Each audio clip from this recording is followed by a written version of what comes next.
I mean, if I were to name two things that bookworms cannot have enough of, the first answer would be books, and the second answer would be bookmarks. And bookmarks in general, it's just such a joy to even look at them.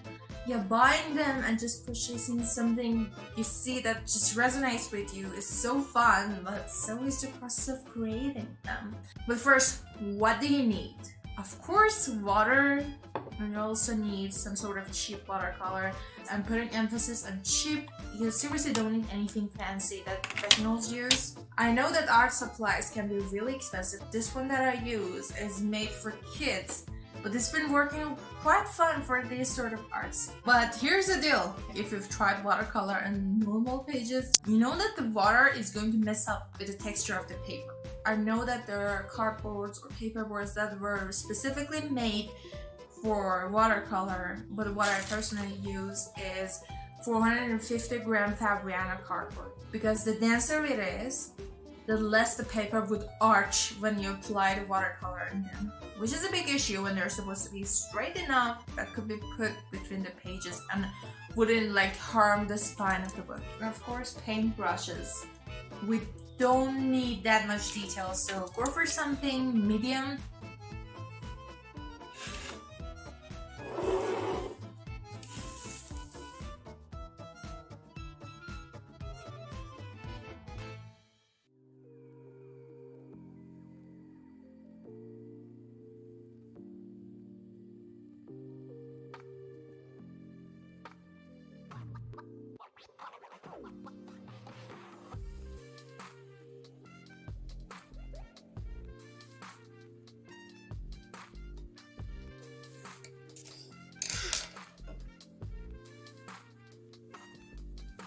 This is where we drop the butchered book.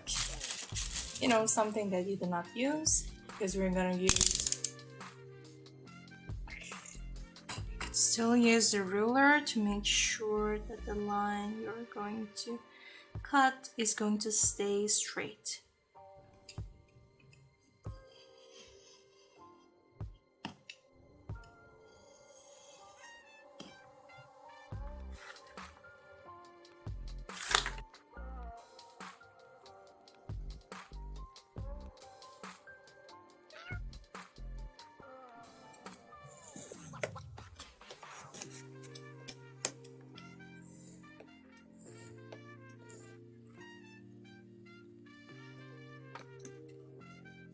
What we do next is to clean the lines that remain.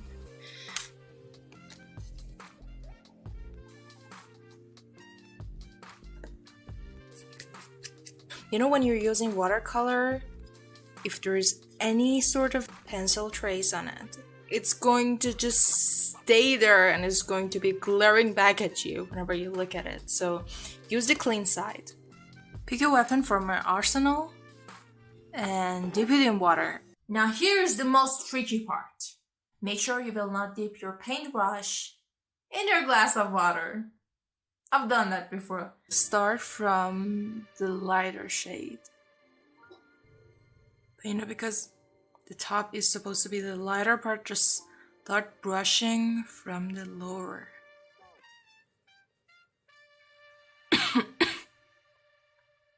Bloody COVID.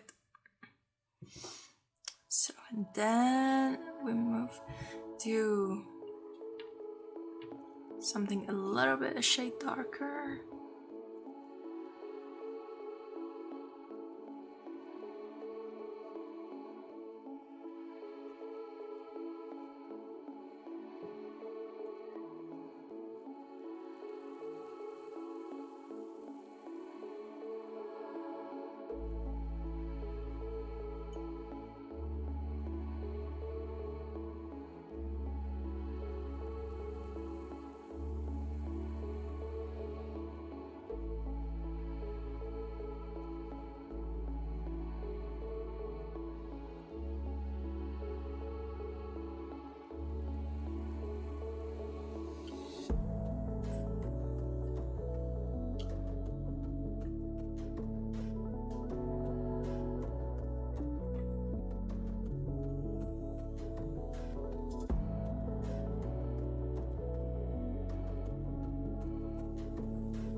Now here's the tricky part. Do you see how it's turning?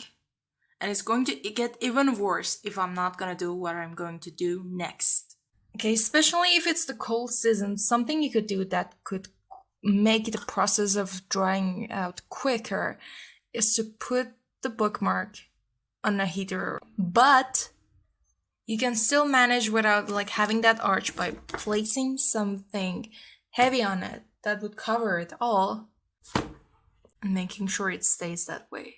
It won't take but a few minutes for it to dry and be as straight as it is possible. You can continue doing it with any other shade of color. Like, it doesn't have to be just red and yellow flame. It could be like green. Now here's a reminder that anyone who don't or have never considered themselves artists before need to hear, and also people who did consider themselves artists but haven't really produced many creative projects recently, because the more distance you put between yourself and the arts, the more self-conscious you're going to feel, and the first time you're going to create an art after a long while is you're going to feel super shitty. But here's the trick. I know that you're going to look at the pictures of the final product, and then in your mind you're comparing like the shade is not right. Especially when it comes to watercolor, you probably have not. Because once it dries out, they're going to melt together in a subtle way that the transition would be really smooth. It's going to be scary, but just do it. And even if it seems messy when you compare it to something that was put out there for sale, in the end it's going to be so lovely. Like all the edges, all the uncleanliness. It's just what makes the handiwork beautiful and so natural and raw. And you might not notice it right away. Sometimes you're going to make something and hate it and even think of throwing it out. But stay there, and I promise a little while after that you're going to love it. It has happened before and it will happen again to me, and I just want to put the reminder out there because I know that we creative people are really self-conscious people. Just trust the process and just have fun. Mess things up. It's going to come out really cool and artistic.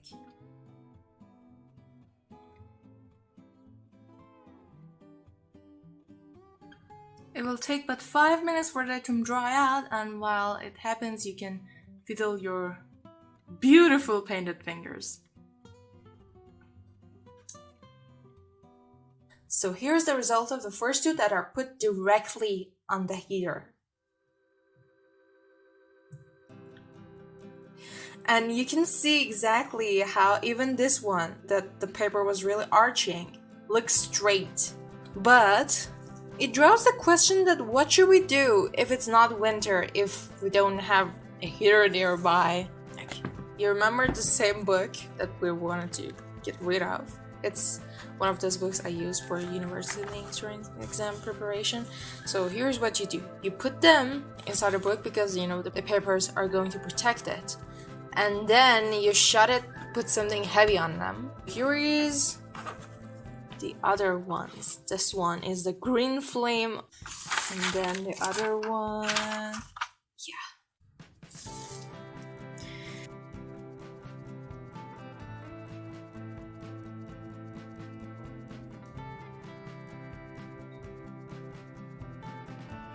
Now I know this is the most scary part. You just gotta have fun, and they're small. It's just no harm in screwing things, and you cannot screw things because I felt so horrible about this one when it was done, but honestly it looks pretty and I've enjoyed using it so much. It was just me just doodling and trying out things that didn't make sense, and I just love the result.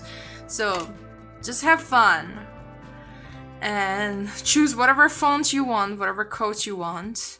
And because I'm using these in my sort of online bookshop, I'm going to use the ID of my IG page for that.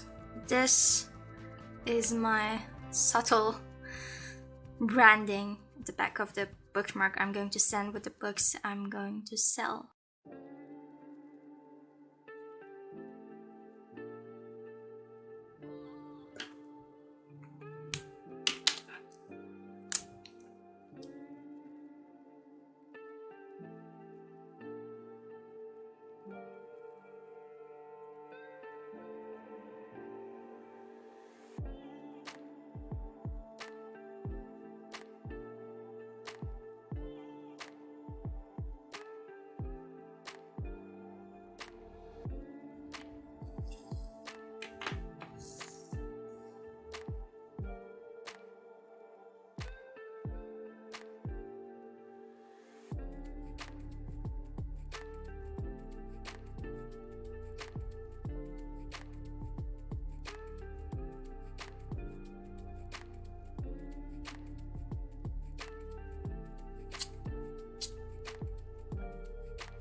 Before you go, tell me what else you would like to see more on this channel. But anyway, thank you so much for watching. I'm Shahrzad and I hope I'll see you later on Shahrzad Stories channel. See ya.